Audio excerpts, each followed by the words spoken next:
Children of Membrance Maze, the long-awaited feast is finally here. Ma'am, feast! So many tasty things! I'm so happy! Everyone's looking forward to it. Come on, everyone's busy getting ready for the feast. We can't just stand around. First things first, let's get the venue looking nice and pretty.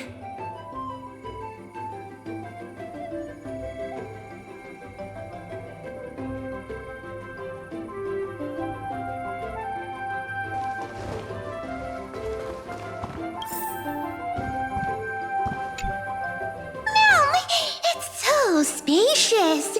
Perfect for dancing, Minnie! Hurry down, ma'am! This is the dining area! If Chief sees, they'll be mad at me, ma'am!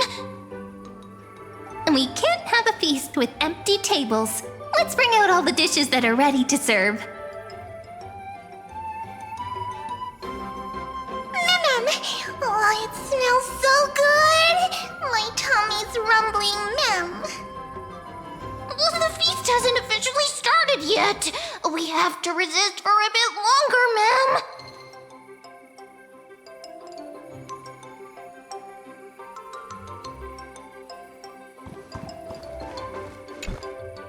Ma'am, we're gathering these wondrous fruits and piling them into big tubs. But these wondrous fruits are too heavy. We can't lift them, ma'am. Hauling these around is a bit too much for the fairies. Come on, let's help them out. Ma'am, the wondrous fruits are stacked so high! Taller than all the fairies put together! Beautiful! Thank you, ma'am!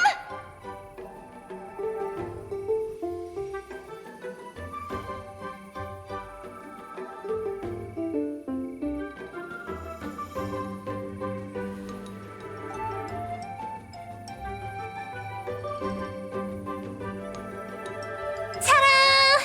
The venue's all set up. Not bad, right? Looks pretty official.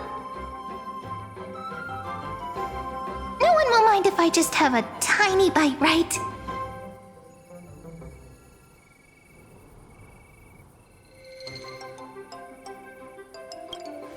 I was only joking.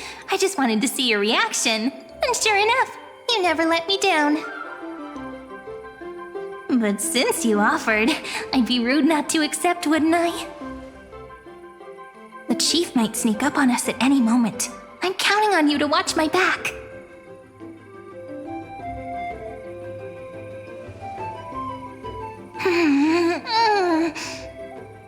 This is so good! I've had these dishes plenty of times before, but somehow they taste even better at a feast. Come on, have a taste. Ma'am, Rini, Chief is looking for you! Be right there. I wonder what the village chief needs me for. What a pity.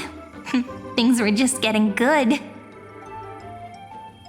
Oh well, since the feast hasn't started yet, might as well take the chance to chat with everyone. After working so hard, I bet they've got lots of things to say. Are they full of smiles and fond memories? Or left with concerns and unfulfilled wishes? As the manager, it's your responsibility to understand your employees. So before the feast comes to an end, make sure you don't leave with any regrets.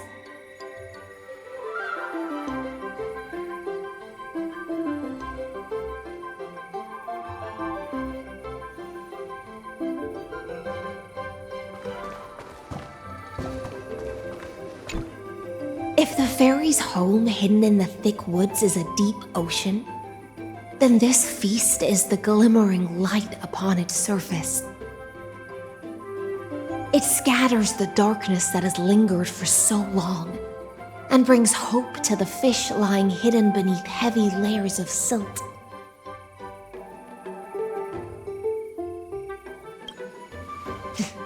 It's nothing but the echo of a passing wave, little gray fry. No need to think too much about it. Oh? It's unusual to see such poetic spirit from the Dux Gladiorum. Seems this unplanned venture left quite the impression on you, didn't it?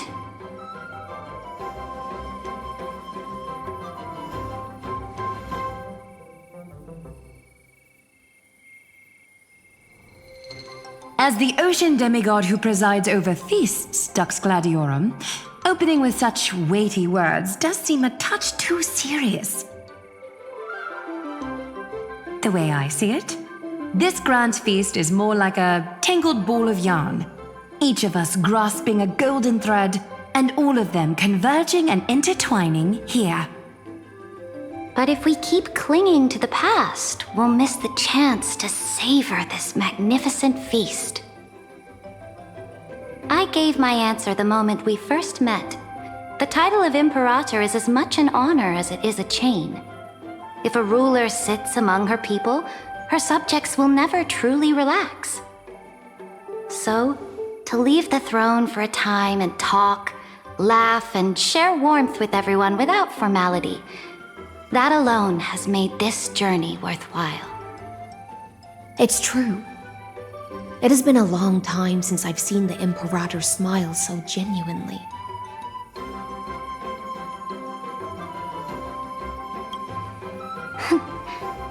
Dux Gladiorum, I'll leave the manager's task in your hands. All right. How about this?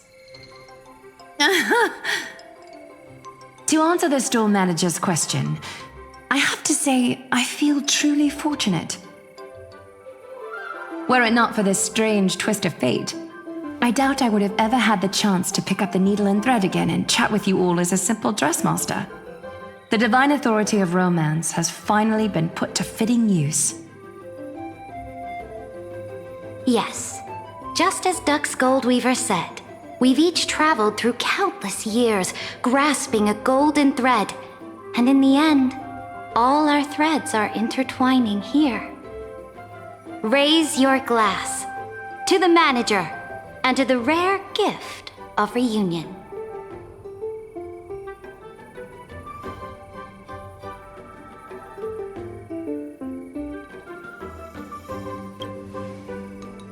To the manager, and to the endless flowing tide.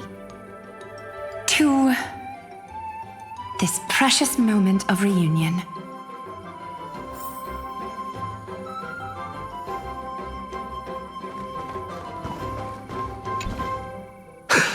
Something worth remembering? Nothing really left a deep impression.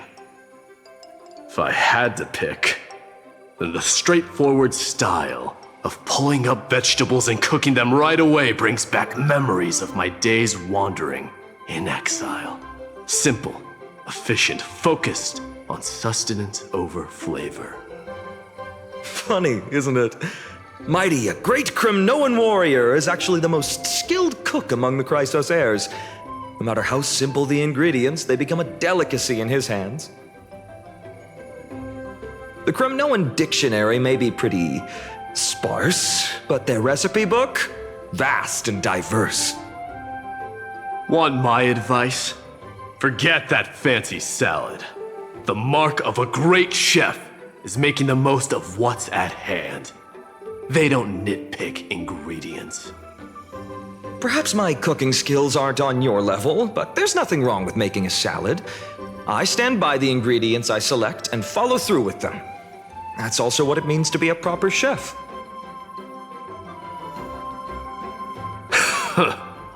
At least you're practical. I can respect that. Back to the main point. The chief has been saying for ages how much he hopes the fairies can enjoy a hearty, delicious feast. That's why seeing everyone's efforts to turn this dream into reality through our restaurant makes me so happy. As for regrets, well, one would be that I couldn't best Mighty in the kitchen. The other is I didn't get the chance to learn more specialty dishes before the restaurant's run came to an end. Time really does fly when you're having fun. During those years in exile, I often thought that. If only time could pass more slowly, they wouldn't have to leave me in such horrible ways. Still, reminiscing about the past doesn't change anything. The kindness you showed in taking care of my people has been repaid. And here's a piece of advice for you, Finin of Ides Elysiae. Speak your mind, Midemos. There's no need for restraint in this place.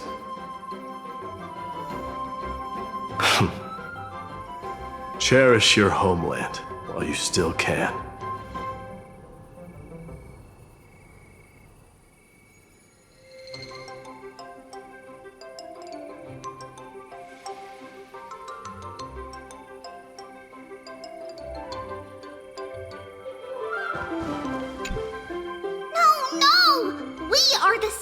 Here. At a time like this, we should be asking the questions.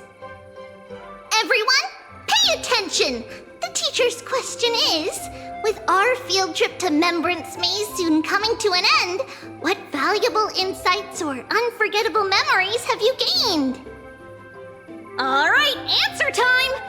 If no one raises their hand, then we are gonna start picking people. Oh, me! Teacher Treeby, I want to share first. Great, Cinny! You can go first and show everyone how it's done. Everyone, listen up. I'm going to reveal a very important secret about Professor Anaxa. As everyone knows, the professor is extremely strict and almost never praises any student other than Dromeses. But I happened to overhear the professor quietly asked the chief about the fairies' education methods, and went on to praise those farmers in the fields, calling them hardworking, disciplined, and even better than the sages of the grove. His exact words were, "The life's work of the Grove scholars doesn't even compare to a single seed casually sown by a fairy." And what indeed is the problem with this? In terms of purity of heart, none can match these fairies. Their vision, untainted by Titan dogma, perceives things far beyond our comprehension. So, the reason you asked the chief to send more fairies to volunteer at the Grove was because of this? You could say that. No taking advantage of the fairies! Make sure they're properly rewarded. All right, that's Cinny's turn. Who's up next? No hands up? Then we are going to start calling out names. Naxi! All this repeated questioning is making things rather exhausting. I find no joy in games or amusement. The only thing I consider a true blessing is...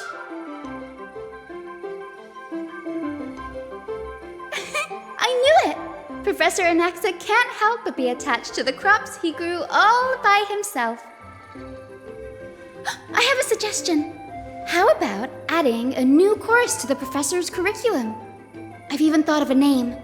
Common Traits of Giant Crops and Dromeses. How does that sound?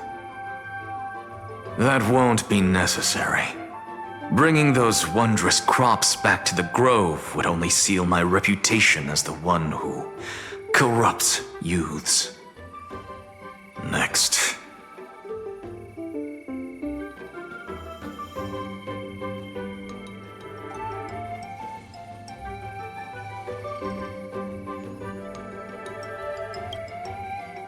Not so fast.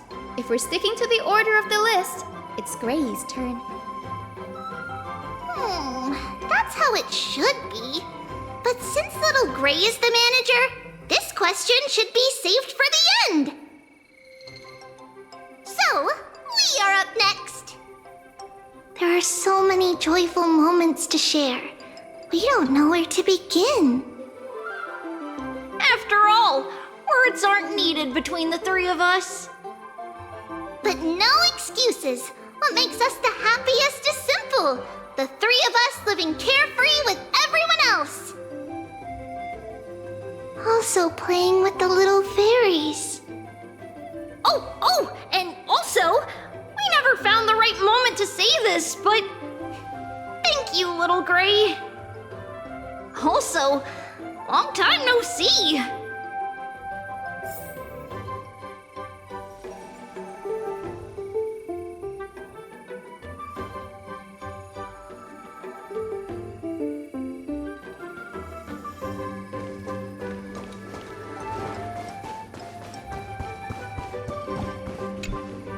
What's this, an essay?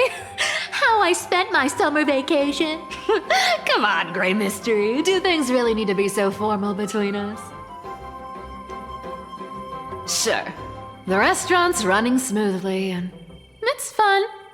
But it's not like I'm filling my pockets with gold. On top of that, I'm getting bossed around by those little critters so much that the fur on my tail is practically all fallen out. If I had to sum it up in one line, I'd say, whole lot of work for nothing. Even so, Lady Cypher, you didn't turn down the manager's invitation, did you? I wasn't thinking straight. The moment I heard there was going to be a restaurant, I rushed over all excited, thinking I'd make a fortune. Who knew?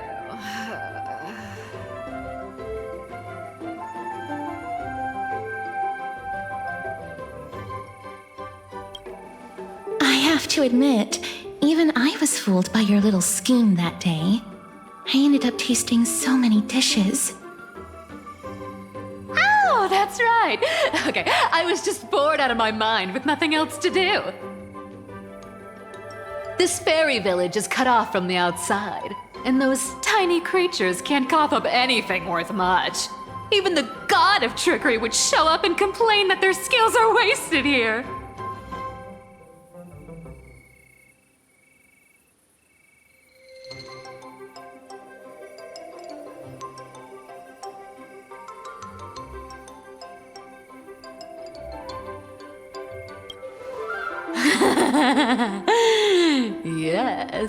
Yes, that was hands down the most fun.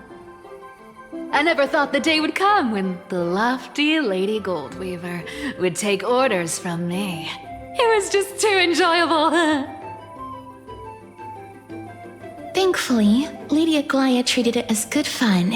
If we were in Akama, we'd be clutching the golden threads for dear life.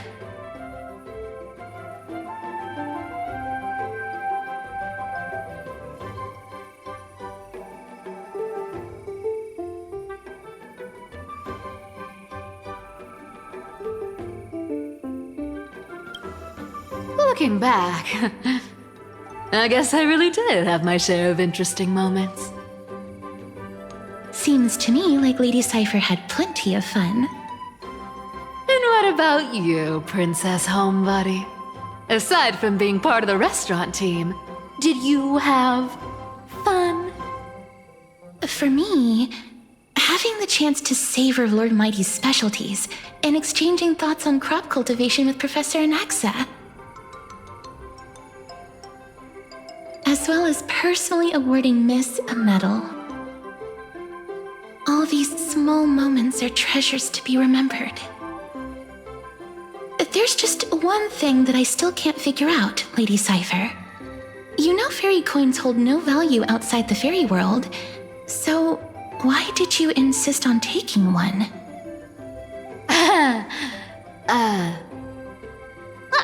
Really want to know? It's actually not that complicated. Life here is just, too peaceful. No duties, no worries. It feels so strange. It's, almost like a dream. But dreams always come to an end. And if I leave without a special memento, then how will I know if I'm still dreaming or not? Don't worry, Lady Cypher. We've new dreams together. Cyrene hasn't returned yet?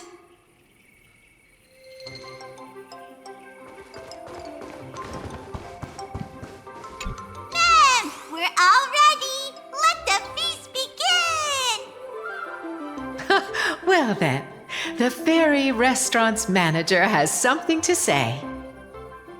Be loud and clear. All the guests need to hear you.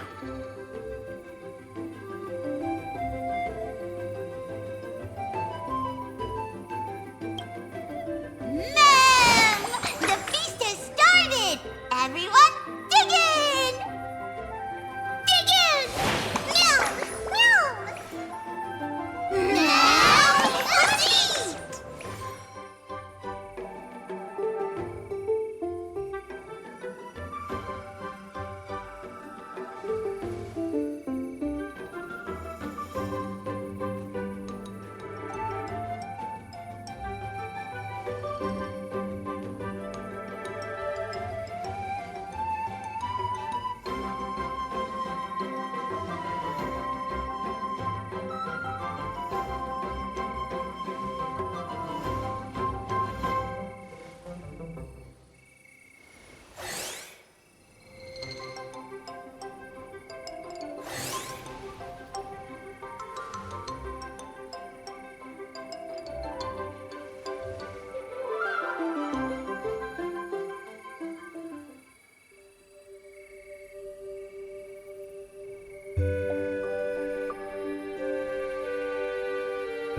What's wrong? It's the best part of the feast. And yet here you are, standing alone in a quiet corner.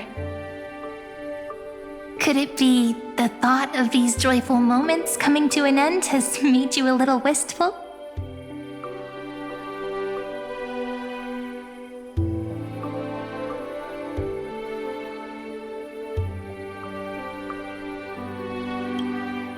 That's right. It's why fate brought us together here. From here, you can take in the entire feast at once.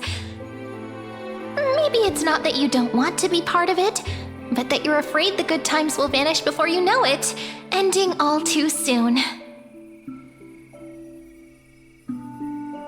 When you stand quietly at a distance like this and just watch, time seems to slow. Sometimes it feels like it stops altogether.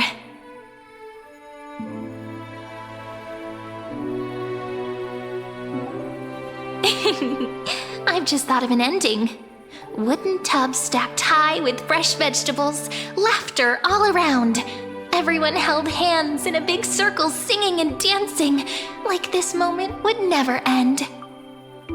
Bringing the story to a close like this, I'd say it's not bad, wouldn't you? It's a good time to end it. After all, once the feast is over, the fairies need to go to bed. They're all such well-behaved little early birds. At long last, after ages of waiting, Remembrance Maze has guests again. The fairies now have towering crops, more food than they can finish, and human companions. There's nothing more worth remembering than this moment, is there? And best of all, we witnessed it together.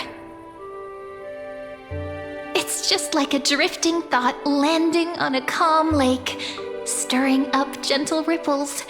And when you snap out of your daze, there's only reality staring back at you. Yet I'm certain that within every story carried away by the ripples, the same joyful anticipation remains. And in that constant anticipation, a miracle is sure to happen. Just like how after all that waiting, you finally arrived.